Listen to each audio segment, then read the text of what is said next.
ना the last हे बघा, लास्ट पॉइंट आपण काय काय डिस्कस केलेला होता? आयोनिक सॉलिड्स आणि कोणता सॉलिड बघितलेला होता? Covalent solid. अजून किती सॉलिड्स राहिले? दोन. कोणते दोन सॉलिड राहिले? मेटॅलिक सॉलिड आणि मॉलिक्युलर सॉलिड्स. आता सगळ्यांनी इथं लक्ष द्यायचं. जेव्हा आपण मेटल ऍटम म्हणतो किंवा कोणताही मेटल घेतला तर त्या मेटलच्या बाहेरच्या शेलमध्ये किती इलेक्ट्रॉन असतात?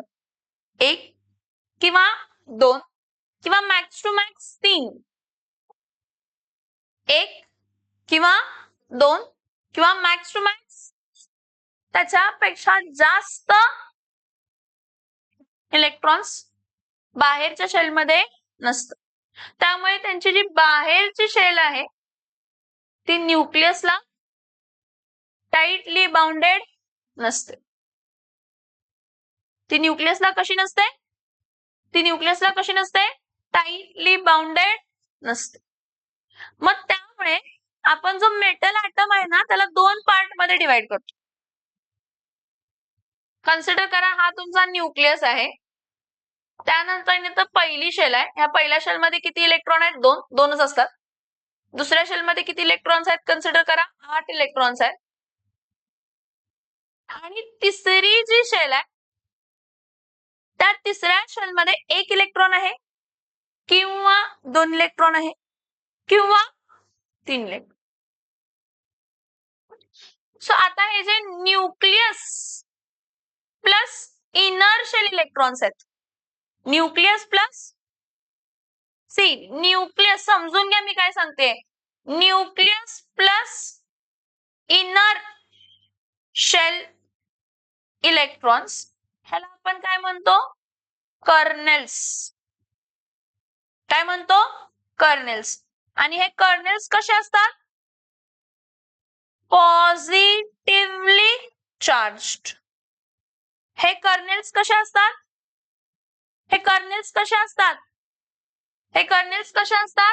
Positively charged. कोण? न्यूक्लियस प्लस इनर शेल इलेक्ट्रॉन्सला आपण काय म्हणतो? कर्नेल्स. आणि हे कसे चार्ज असतात? तर पॉझिटिव्हली काय असतात? तर चार्ज्ड. इथं बघा ही जी बाहेरची शेल आहे ह्याला आपण काय म्हणतो? Outer most shell. आणि या आउटर मोस्ट शेल मध्ये फक्त इलेक्ट्रॉन्स असतात जे निगेटिव्हली चार्ज आहेत. आणि outer most shell metal atom होता. आउटर मोस्ट शेल मध्ये 1 किंवा 2 किंवा 3च इलेक्ट्रॉन असतात. आउटर मोस्ट शेल मध्ये 1 किंवा 2 किंवा 3च इलेक्ट्रॉन असतात जे की टाइटली बाउंडेड नसतात न्यूक्लियस बरोबर. त्यामुळे ते फ्रीली काय होऊ शकतात? तर मूव्ह होऊ शकतात. सो मेटॅलिक सॉलिड्सची डेफिनेशन काय असते बघा. कशाची डेफिनेशन? Metallic solids. इथं बघा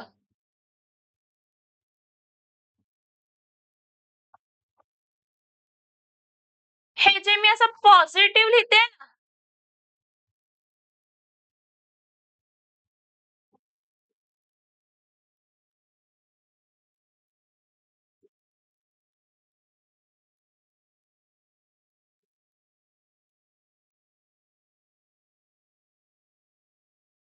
हे पॉझिटिव्हली चार्ज जे आहे त्याला आपण कर्नेल्स म्हणतो.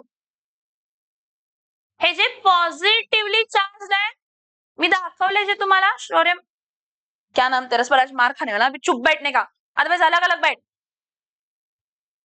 हे जे पॉझिटिव्हली चार्ज आहेत ना ह्याला आपण कर्नेल्स म्हणतो.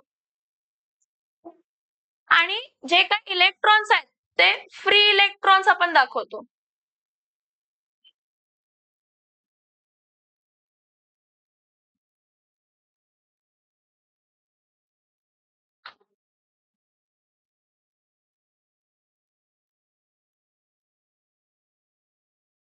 काय करताय? तिघं बसणार आहे का जाणार आहे? मग शांत बसायचं. सर शांत बसायचं. काय?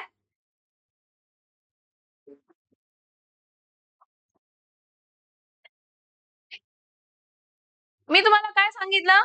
मेटॅलिक ऍटमला किती पार्ट मध्ये डिवाइड केलेला आहे? मेटॅलिक ऍटमला किती पार्ट मध्ये डिवाइड केलेला आहे? किती पार्ट मध्ये डिवाइड केलेला आहे? 2. कोणते 2 पार्ट आहेत? कोणते दोन पार्ट आहेत? मेटॅलिक ऍटम किती पार्ट मध्ये डिवाइड केलाय? दोन. कोणते दोन पार्ट आहेत? कोणते दोन पार्ट आहेत? कोण आहेत दोन पार्ट? कर्नेल्स आणि फ्री इलेक्ट्रॉन्स. कर्नेल्स म्हणजे कोण असतात? Nucleus plus inner shell electrons. Nucleus plus inner shell electrons म्हणजे कोण आहेत?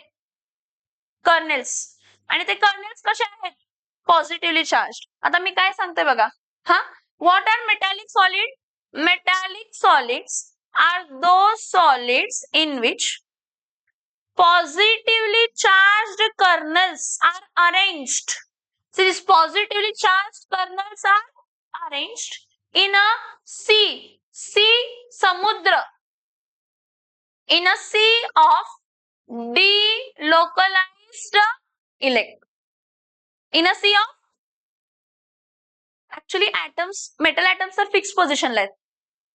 न्यूक्लियस प्लस इनर शेल काय आहेत? तर फिक्स पोझिशनला. ते कर्नेल्स आहेत. फिक्स पोझिशनला कोण आहेत? कर्नेल्स. बाहेरचे जे इलेक्ट्रॉन्स आहेत ते काय होत आहेत? तर फिरू शकतात. सिस्टीम मधून काय होऊ शकतात? फिरू शकतात.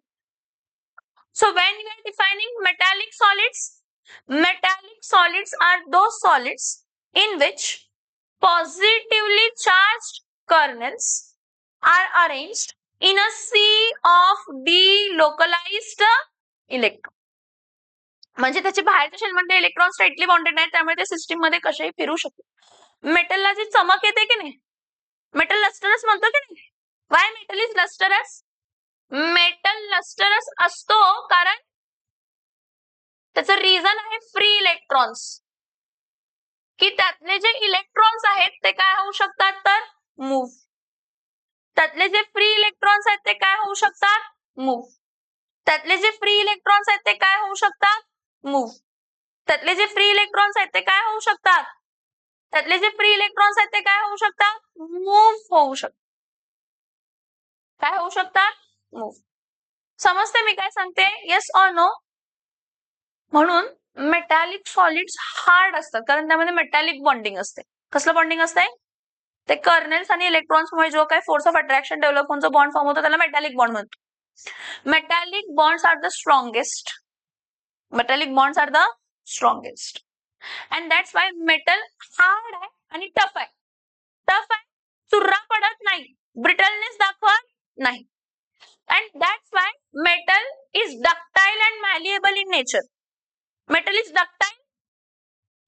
Ductile can be drawn into thin wires. Malleable can be drawn into thin sheets. It is a good conductor of heat due to conduction, and it is good conductor of electricity also. Metallic solids good conductor of electricity. का metallic solids good conductor of electricity आहे? Free electrons. कोण आहेत त्यामध्ये? कोण आहेत त्यामध्ये? Ionic solid सारखाच metallic bond पण काय असतो? तर ionic electrostatic force of attraction सारखाच मेटॅलिक बॉन्ड पण काय असतो? स्ट्रॉंगर असतो.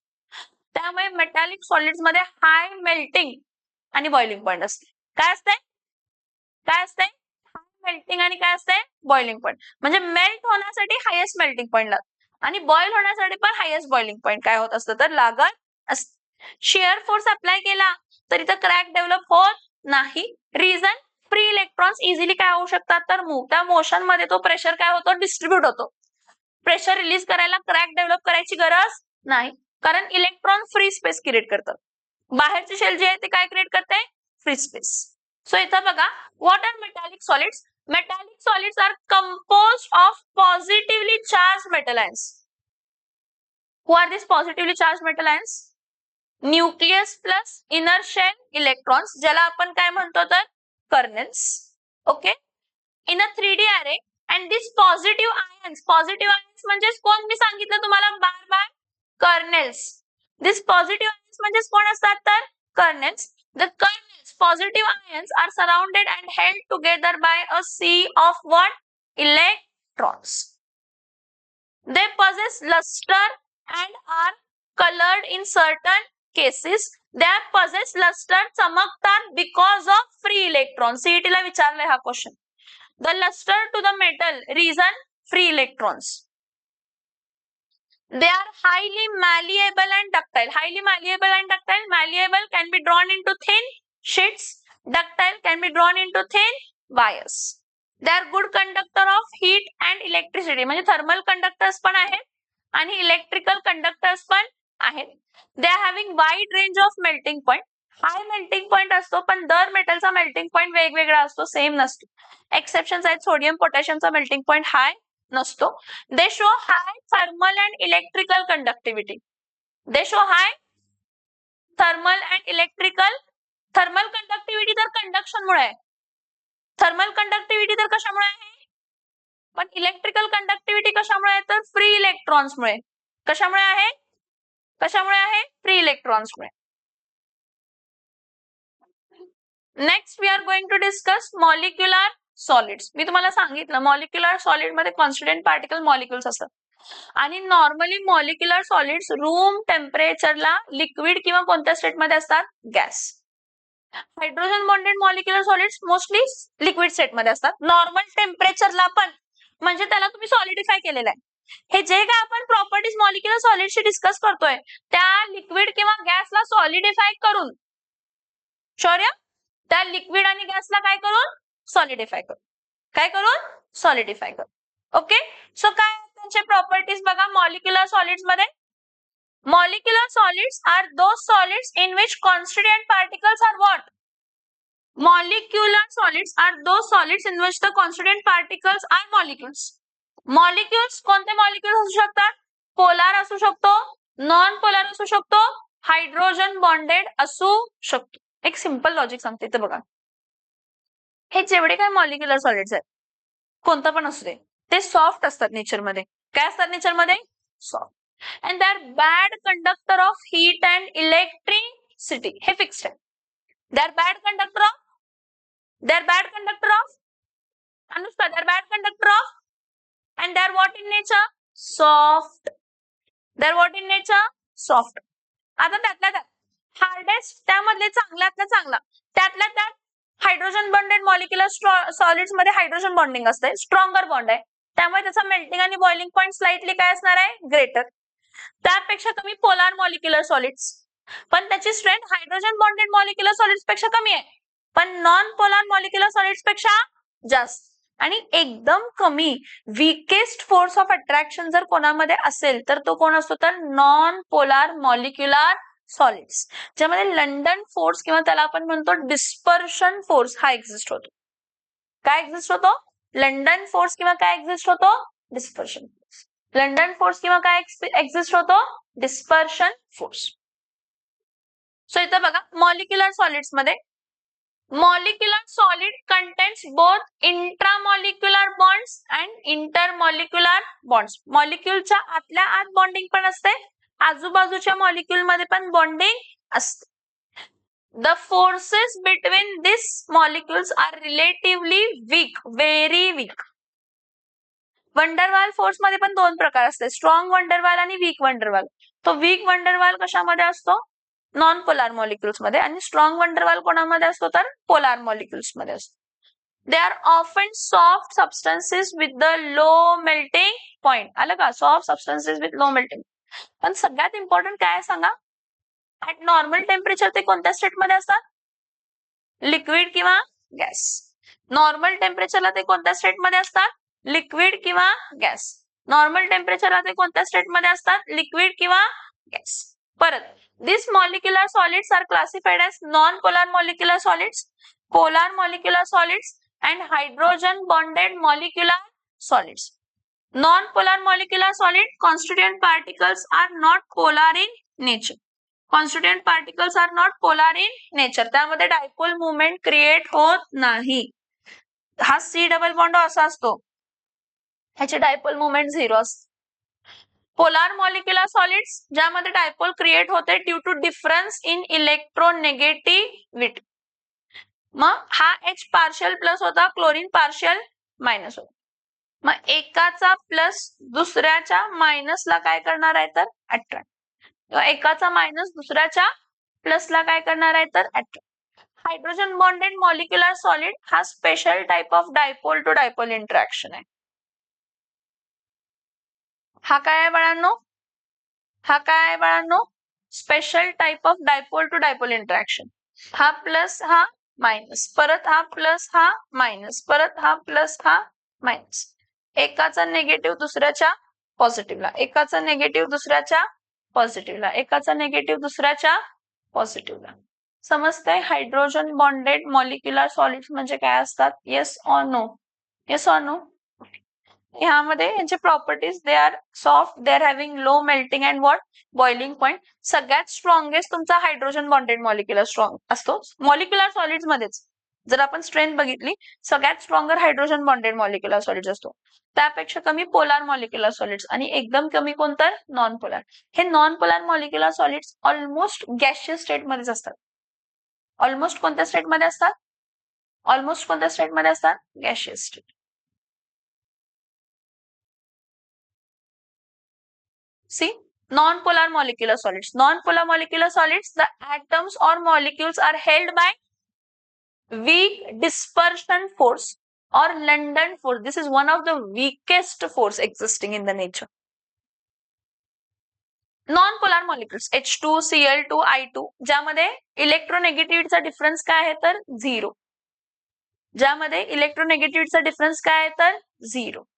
Okay. Next, polar molecular solids, molecules have dipole आणि held together by relatively stronger dipole to dipole interaction. एकाचा निगेटिव्ह दुसऱ्याच्या पॉझिटिव्हला, एकाचा निगेटिव्ह दुसऱ्याच्या पॉझिटिव्हला, एकाचा निगेटिव्ह दुसऱ्याच्या positive. Example HCl, SO2 and NH3 ज्यामध्ये पोलॅरिटी डेव्हलप होते, ज्यामध्ये पार्शियल प्लस आणि पार्शियल मायनस डेव्हलप होते. Next, hydrogen bonded molecular solids हे special type of molecular solids आहेत. आणि हे जे special type of molecular solids आहेत हे तर ऑक्सिजन, नायट्रोजन आणि फ्लोरिनच दाखवू शकतो. आणि कोणाबरोबर दाखवू शकतो? हायड्रोजन ऍटम बरोबर. कोणाबरोबर दाखवू शकतो? बाळांनो, कोणाबरोबर दाखवू शकतो? हायड्रोजन ऍटम्स बरोबर दाखवू शकतो.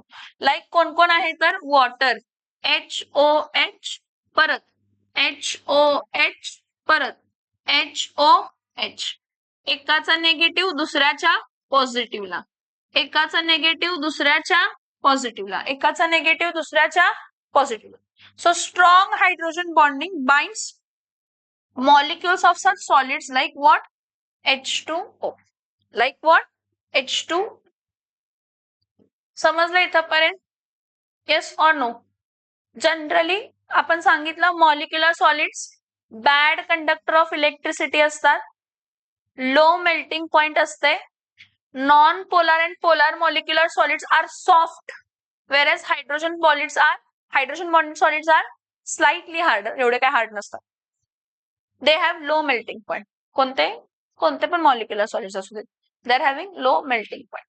नाव सगळ्यात इम्पॉर्टंट पॉइंट जिथं आपला मेन टॉपिक काय होतो तर स्टार्ट होतो. आपला मेन टॉपिक क्रिस्टल.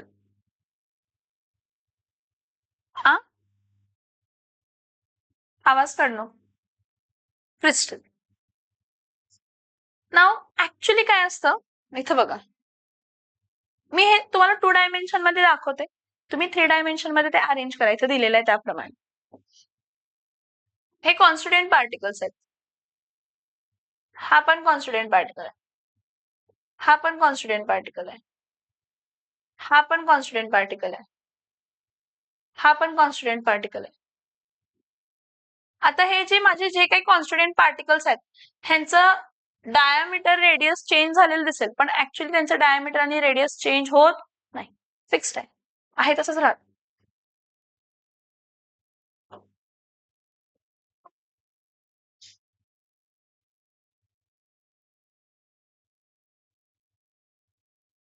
आता हे 2 डायमेन्शन मध्ये झालं. हे कशा डायमेन्शन मध्ये झालं? 2 डायमेन्शन. ह्याचे जर मी सेंटर्स घेतले, काय घेतले ह्याचे मी? सेंटर्स.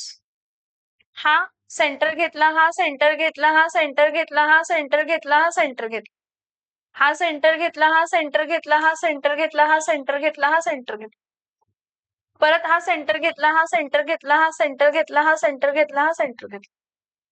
परत हा सेंटर घेतला, हा सेंटर घेतला, हा सेंटर घेतला, हा सेंटर घेतला, हा सेंटर घेतला, आणि सेंटर घेऊन ह्याला जर मी काय केलं, कॉन्स्टिट्युएंट पार्टिकलच्या सेंटरला जर मी हॉरिझॉन्टली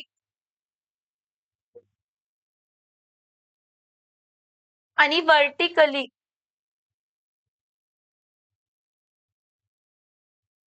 जॉईन केलं तर मला एक पॉइंट ऑफ इंटरसेक्शन मिळतं. मिळतात का पॉइंट ऑफ इंटरसेक्शन्स? ह्या पॉइंट ऑफ इंटरसेक्शन्सला आपण लॅटाईस पॉइंट म्हणतो. कसला पॉइंट म्हणतो आपण ह्याला? कसला पॉइंट म्हणतो आपण ह्याला? Lattice point. आणि हे लॅटाईस पॉइंटला जॉईन केल्यानंतर ना तुम्हाला एक जॉमेट्री दिसते, असं एक पॅटर्न रिपीट होताना दिसतो. दिसतो का? कसला पॅटर्न आहे सांगा? हा तुम्हाला असं दिसतं की हा स्क्वेअर आहे म्हणून. काय हा? काय हा? स्क्वेअर. सो हा जर रिपीटिंग पॅटर्न आहे, ह्या रिपीटिंग पॅटर्नला आपण काय म्हणतो तर unit cell. The smallest repeating geometry in the crystalline structure is called as what? Unit cell. म्हणजे जो काय कॉन्स्टिट्युएंट पार्टिकल आहे त्याची जॉमेट्री कशावरने डिस्कस होत असते? जो काय कॉन्स्टिट्युएंट पार्टिकल आहे त्याची जॉमेट्री कशावरने डिस्कस होत असते तर त्याच्या युनिट सेलवर. पण एक लक्षात घ्या, युनिट सेल कसा फॉर्म झाला तर जे ऍटम्स होते त्याच्या सेंटरला तुम्ही जॉईन केला. युनिट सेल म्हणजे ऍटम्स नव्हे. युनिट सेल म्हणजे ऍटम्स नव्हे. युनिट सेल्स काय नाहीयेत? ऍटम्स नाहीयेत. युनिट सेल ऍटम्सला जॉईन केल्यानंतर फॉर्म झालेली एक रिपीटिंग जॉमेट्री आहे. रिपीटिंग जॉमेट्री आहे. कसली जॉमेट्री आहे? रिपीटिंग. इथं बघा, एखादा कॉन्स्टिट्युएंट पार्टिकल आहे, तो 3 डायमेन्शनली कसा रिपीट होतो? हा, इथं हा कॉन्स्टिट्युएंट पार्टिकल 1/8च शेअर होतो. किती शेअर होतो? 1/8.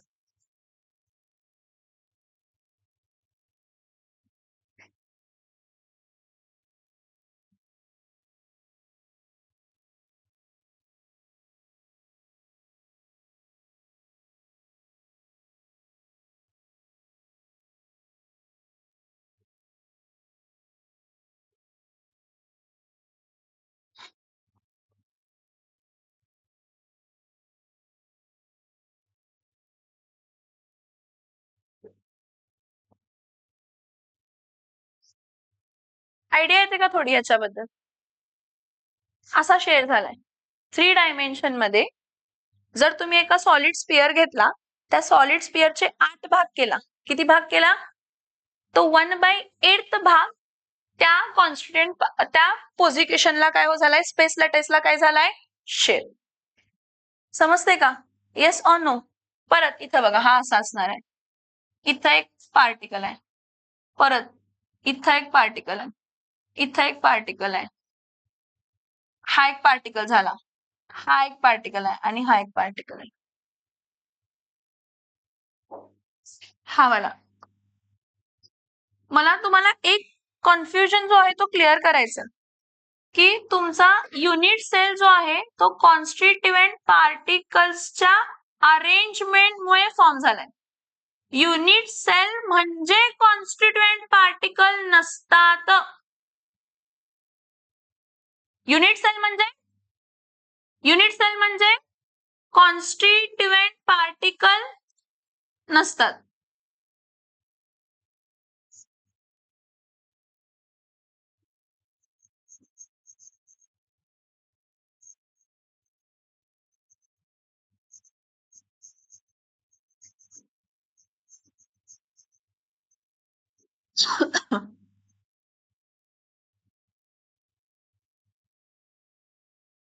आयडिया येते?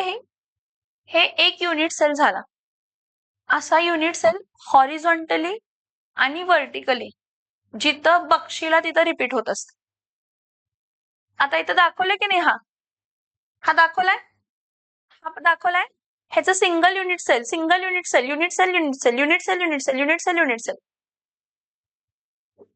जे कॉन्स्टिट्युएंट पार्टिकल्स असतात त्या कॉन्स्टिट्युएंट पार्टिकल्सच्या सेंटरला आपण हॉरिझॉन्टली आणि व्हर्टिकली लाईन ड्रॉ केली तर तुम्हाला एक रिपीटिंग युनिट मिळतं. त्या रिपीटिंग युनिटला आपण काय म्हणतो तर युनिट सेल. कॉन्स्टिट्युएंट पार्टिकल तिथं असतो शेअर म्हणजे ते जे युनिट सेल फॉर्म झाले ना त्या युनिट सेलच्या कॉर्नर्सला कॉन्स्टिट्युएंट पार्टिकल किती शेअर होत असतो तर 1/8च शेअर होत असतो. म्हणजे तो स्वतः कॉन्स्टिट्युएंट पार्टिकल अजून 8 युनिट सेल्स बरोबर स्वराज्य काय झालेला असतो शेअर. किती जणांबरोबर शेअर झालेला असतो हे समजून घ्या, हे खूप इम्पॉर्टंट आहे.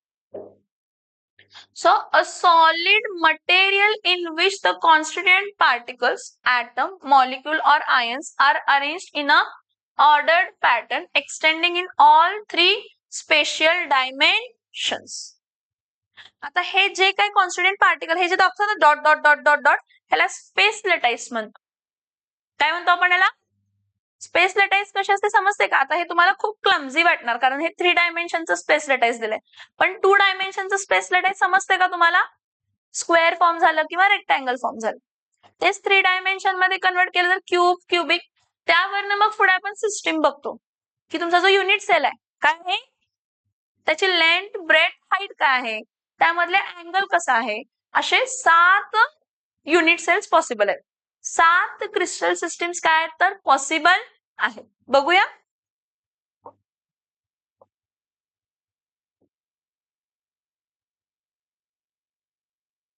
आता किती क्रिस्टल सिस्टीम्स आहेत? किती क्रिस्टल स्ट्रक्चर्स आहेत? 7.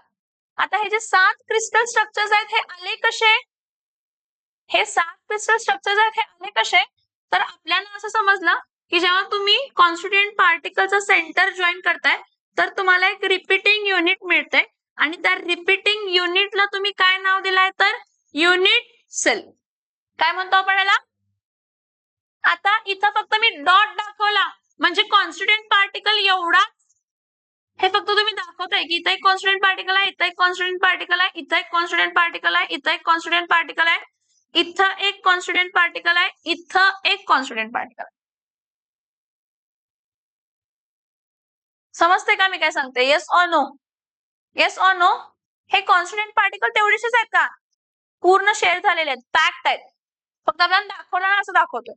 बरं ठीक आहे, हा युनिट सेल आहे, 3 डायमेन्शनल आहे, ह्यामध्ये एज लेंथ असणार आहे ना, मग ए हा बी आणि हा काय कन्सिडर करूया तर सी. लेंथ, ब्रेथ आणि height.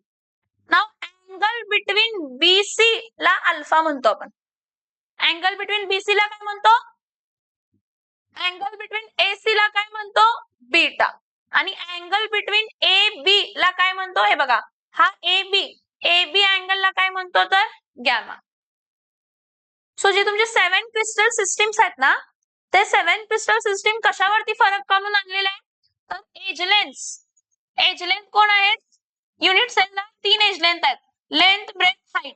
That is A B आणि काय तर C.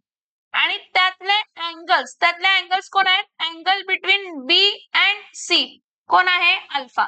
Angle between A and C काय आहे? Beta. Angle between A and B काय आहे? गॅमा. ह्यांचं ना चेंज होतंय व्हॅल्यू आणि 7 क्रिस्टल सिस्टीम काय झालेले आहेत तर क्रिएट झालेले आहेत. किती क्रिस्टल सिस्टीम क्रिएट झालेले आहे? हे 7 क्रिस्टल सिस्टीम कशावरती फरक आल्यामुळे? एज लेंथ मध्ये आणि त्याच्या अँगल मध्ये. एज लेंथ मध्ये आणि त्याच्या बघा, there are 7 unique crystal systems with varying elements of symmetry in the 3-dimensional space. आणि हे 7 varying crystal system त्याचा बेस कोण आहे? त्याचा बेस आहे त्याचा रिपीटिंग युनिट आणि त्या रिपीटिंग युनिटला आपण काय म्हणतो? Unit cell. त्या युनिट सेलच्या एज लेंथ आणि त्यामधल्या अँगल्स वरती डिपेंड करते की त्या सिस्टीमचं नाव काय आहे. Cubic, tetragonal, orthorhombic, rhombohedral, hexagonal, monoclinic किंवा ट्रायक्लिनिक. काय काय सांगितलं? Cubic, tetragonal, rhombohedral, orthorhombic, hexagonal, monoclinic किंवा ट्रायक्लिनिक. फरक कशामध्ये? हे 6 पॅरामीटर्स. कोणते 6 parameters? Edge length A B C. Angle between B सीच काय असतो कायम? Alpha. Angle between A C काय असतो beta and angle between A B काय असतो तर गॅमा. काय असतो अँगल बिटवीन ए बी काय असतो अँगल बिटवीन ए बी काय असतो गॅमा. तर इथं बघा क्युबिक क्युबिक ऑर्थोरोम्बिक आणि कोण आहे तर टेट्रागोनल. फरक आहे सगळ्यांमध्ये बॉन्ड अँगलचा. फक्त बघून घ्या मी तुम्हाला फरक काय आहे ते सांगते. हे स्ट्रक्चर्स बघा मी तुम्हाला फरक काय आहे त्या तिघांमध्ये सांग. एज लेंथ मध्ये फरक आहे तिघांच्या एज लेंथ मध्ये फरक आहे. तिघांचे bond angle alpha is equals to beta is equals to gamma is equals to काय आहे 90 डिग्री. सगळ्या केसमध्ये alpha is equals to beta is equals to gamma काय आहे तर 90 डिग्री. नेक्स्ट हेक्सागोनल बघा. हेक्सागोनल मध्ये फरक आहे. गॅमा जो असतो की गॅमा काय असतो गॅमा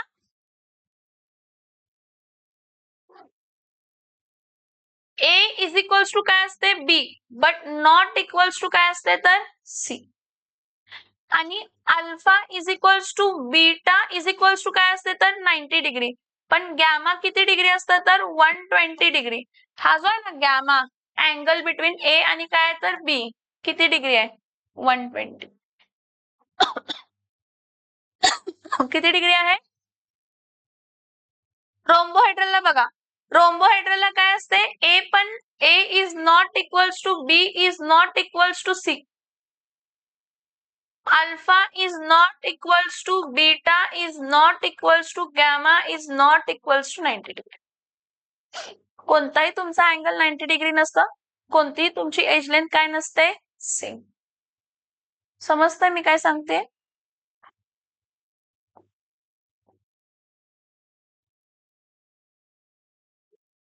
नेक्स्ट बघा मोनोक्लिनिक आणि ट्रायक्लिनिक. मोनोक्लिनिक आणि काय तर ट्रायक्लिनिक. स्ट्रक्चर बघून घ्या. इथं alpha is not equals to 90 degree beta is not equals to 90 degree and gamma is not equals to 90 degree. पण मोनोक्लिनिक आणि A is equals to not A is not equals to B is not equals to C. ह्या केसमध्ये काय असते A is not equals to B is not equals to C असते. Alpha is equals to gamma is equals to 90 degree असते. म्हणजे angle between B and C and angle between A and B 90 degree असते. पण angle हा beta तुमचा not equals to काय असतं तर 90 डिग्री. ह्या केसमध्ये neither alpha neither beta nor gamma is equals to what 90 degree. है समझ में आ रहा है. ये 7 क्रिस्टल सिस्टम्स है. अब इसको जस्टिफाई करने के लिए आगे स्ट्रक्चर भी दिया है उसका. देखो सामने देखो सब लोग. Cubic system. क्यूबिक सिस्टम मध्ये एज लेंथ काय असते A is equals to B is equals to काय असते तर C and alpha is equals to beta is equals to gamma is equals to काय असते 90 डिग्री. हे नंतर न सांगते मी युनिट ऑफ टाइप्स युनिट सेल्सचे टाइप्स हे नंतर न सांगते. टेट्रागोनल मध्ये काय असते ए इज इक्वल्स टू काय असते B but not equals to काय असते तर C. Alpha is equals to beta is equals to gamma is equals to काय असते तर 90 डिग्री. हे 7 क्रिस्टल सिस्टम्स बद्दल सांगते. कारण 7 क्रिस्टल सिस्टमच्या पुढे अजून अरेंजमेंट्स बघितले ज्यामध्ये सेंटर्ड युनिट सेल्स पण होते. कसले युनिट सेल्स होते कसले युनिट सेल होते सेंटर्ड युनिट सेल्स. कसले युनिट सेल्स होते सेंटर्ड युनिट्स. परत ऑर्थोरोम्बिकला बघा हा इथं बघा सगळं सेम येतं A is equals to B is equals to C. मग पुढे काय झालं बी आणि सी काय झालं कट. इथं काय A is not equals to B is not equals to C but alpha beta gamma is equals to काय येतं 90 डिग्री. परत सांगितलं मी हे नंतर सांगते तुम्हाला काय आहे ते. नाव रोम्बोहेड्रल मध्ये काय असते A is equals to B is equals to काय असते C. Alpha is equals to beta is equals to gamma हे तिन्ही इक्वल होते पण नॉट इक्वल्स टू काय असतात तर 90 degree. Alpha not equal to 90 degree beta not equal to 90 degree gamma not equal to 90 degree but ते सगळे equal असतात. पण ते सगळे काय असतात इक्वल. ठीक आहे. मोनोक्लिनिक मध्ये A is not equals to B is not equals to C. Alpha आणि gamma 90 degree beta is not equals to 90 degree. एक तर तो 120 असू शकतो किंवा 60. ट्रायक्लिनिक मध्ये काय असते, A is not equals to B is not equals to C, alpha is not equals to beta is not equals to gamma is not equals to 90 degree. Hexagonal मध्ये A is equals to B but not equals to C, alpha आणि beta 90 degree आणि gamma किती असते तर 120. हे 7 crystal systems आहेत. हे 7 crystal system कशापासून एक्झिस्ट झाले, युनिट सेल. युनिट सेलची अरेंजमेंट, कशाची अरेंजमेंट, युनिट सेलची अरेंजमेंट. म्हणजे जेव्हा तुम्ही तो क्रिस्टल घेतला त्याचे सेंटर्स जॉईन केला हॉरिझॉन्टली आणि व्हर्टिकली, तुम्हाला एक रिपीटिंग युनिट मिळाला. तर तो जो रिपीटिंग युनिट असणार आहे ना, तो रिपीटिंग युनिट आता जे आपण बघितले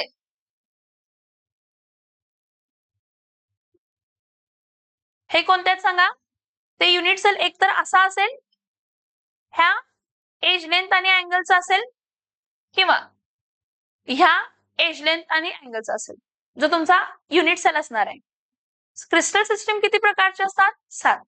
पण there was a mathematician called as Bravais, आणि त्या ब्रेवाइस ना अजून अरेंजमेंट ओळखले. काय ओळखले, अजून अरेंजमेंट. पण त्यावेळी त्याने 2 क्लासिफिकेशन केलेले, एक प्रिमिटिव्ह टाइप केलेला आणि एक सेंटर्ड युनिट सेल, असे 2 प्रकार सांगितले त्यानं. किती प्रकार सांगितले, किती प्रकार सांगितले, किती प्रकार सांगितले, प्रिमिटिव्ह आणि काय सांगितलं तर सेंटर्ड. प्रिमिटिव्ह आणि काय सांगितलं तर, प्रिमिटिव्ह आणि काय सांगितलं तर सेंटर्ड. आता इथं जरा मी जे सांगते त्याच्याकडे लक्ष द्यायचं. Bravais lattice, which lattice, which lattice, Bravais lattice. आता हे ब्रेवाइस लॅटिस काय हे समजून घ्यायचं आहे. On combining the 7 crystal systems with 4 possible unit cells, 4 अजून पॉसिबल युनिट सेल्स जे होते ते सांगते कोणते होते. आपल्याला टोटल किती 14 किती युनिट सेल्स मिळतात, 14 प्रकारचे. किती युनिट सेल्स मिळतात, 14 प्रकारचे. सो नॉर्मली जो आपला युनिट सेल आहे, नॉर्मली जो आपला काय आहे युनिट सेल, ह्याला आपण मेनली 2 टाइप मध्ये क्लासिफाय करतो. 2 टाइप कोणते तर एक असतो primitive unit cell,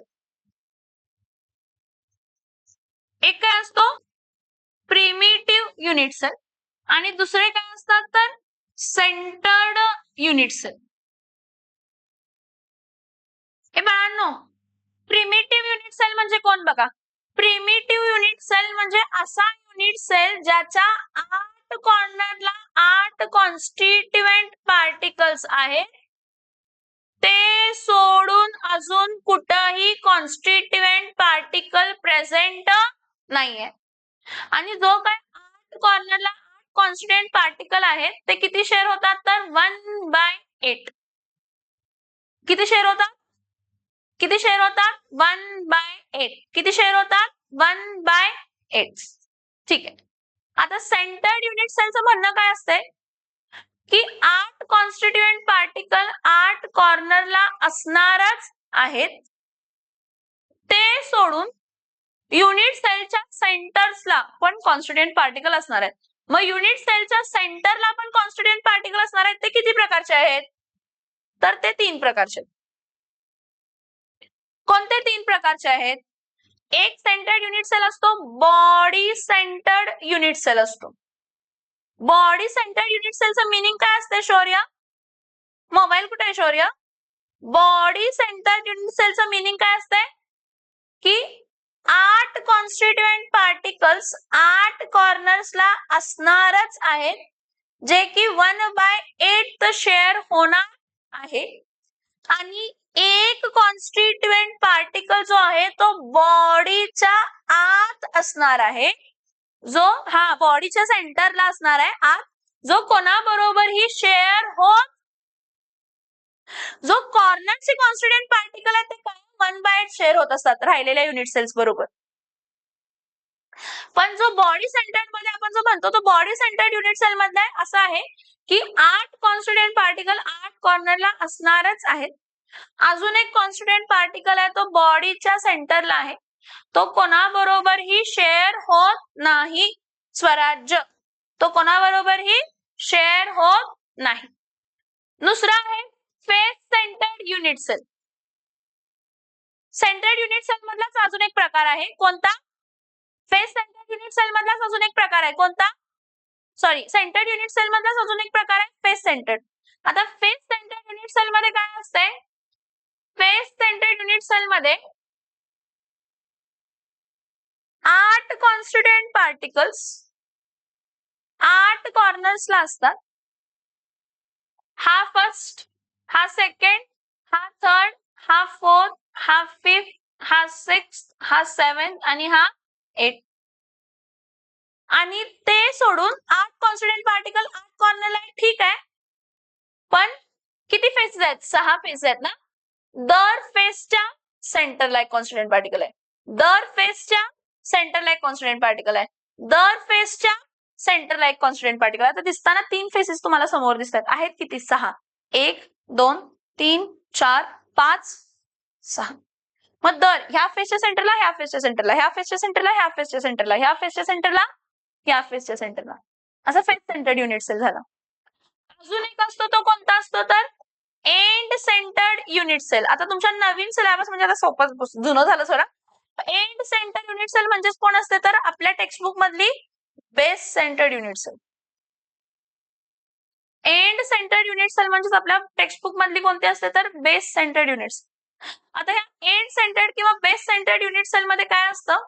end centred किंवा बेस सेंटर्ड युनिट सेल मध्ये असं असतं की नो डाऊट प्रिमिटिव्ह तर असणारच आहे. प्रिमिटिव्ह म्हणजे काय?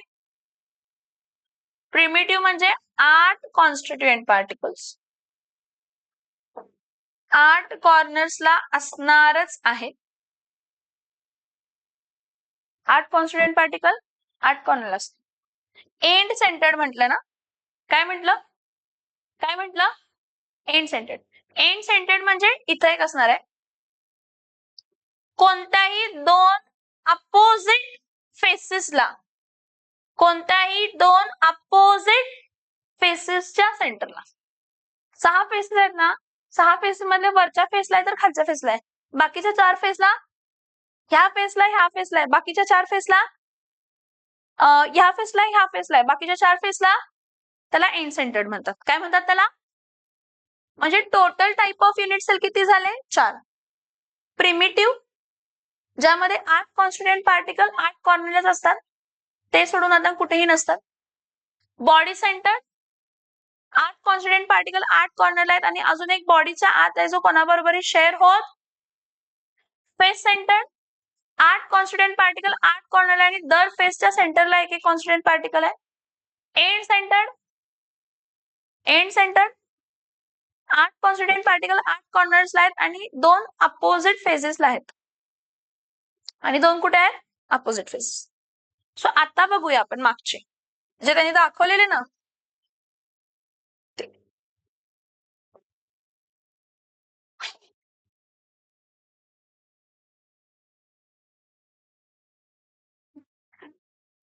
क्युबिक सिस्टीम आहे. कोणती सिस्टीम आहे? पण क्युबिक सिस्टीम किती टाइप मध्ये अजून एक्झिस्ट होऊ शकते? 3 टाइप मध्ये. कोणते 3 टाइप? प्रिमिटिव्ह,